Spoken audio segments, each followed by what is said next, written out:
நீங்கள் எப்போதாவது யோசித்திருக்கிறீர்களா, ஏன் பல கிராமங்களின் எல்லையில் கருப்பசாமி கோவில் இருக்கிறது என்று? 1000 ஆண்டுகளாக தமிழ்நாட்டின் கிராமங்களில் ஒரு நம்பிக்கை வாழ்ந்து வருகிறது. அது கருப்பசாமி என்ற காவல் தெய்வம் இரவும் பகலும் மக்களை காப்பாற்றுகிறார் என்பதே.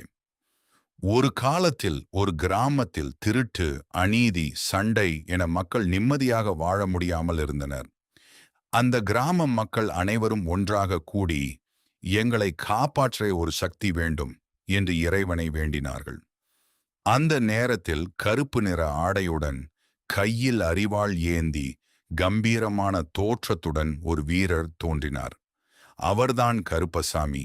அவர் கிராம மக்களிடம், நீங்கள் உண்மையாகவும் நேர்மையாகவும் வாழ்ந்தால் நான் எப்போதும் உங்களை காப்பாற்றுவேன் என்று கூறியதாக மக்கள் நம்புகிறார்கள்.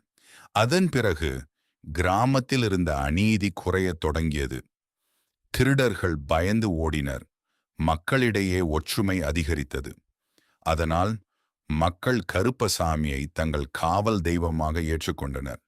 இரவு காவல் காக்கும் தெய்வம் கிராம மக்களின் நம்பிக்கையின்படி நள்ளிரவு நேரங்களில் கருப்பசாமி குதிரையில் கிராமத்தை சுற்றி வந்து காவல் காப்பார்.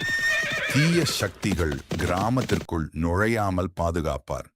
நீதியின் கடவுள் கருப்பசாமியிடம் வேண்டிக் கொண்டால் உண்மை வெற்றி பெறும், அநீதி அழியும் என்று பலர் நம்புகின்றனர். அதனால் பலர் தங்களுடைய பிரச்சனைகளை கருப்பசாமி முன் கூறி மன நிம்மதி பெறுகிறார்கள். பக்தர்களின் நம்பிக்கை. மனதில் பயம் இருந்தால் தைரியம் தருபவர் கருப்பசாமி.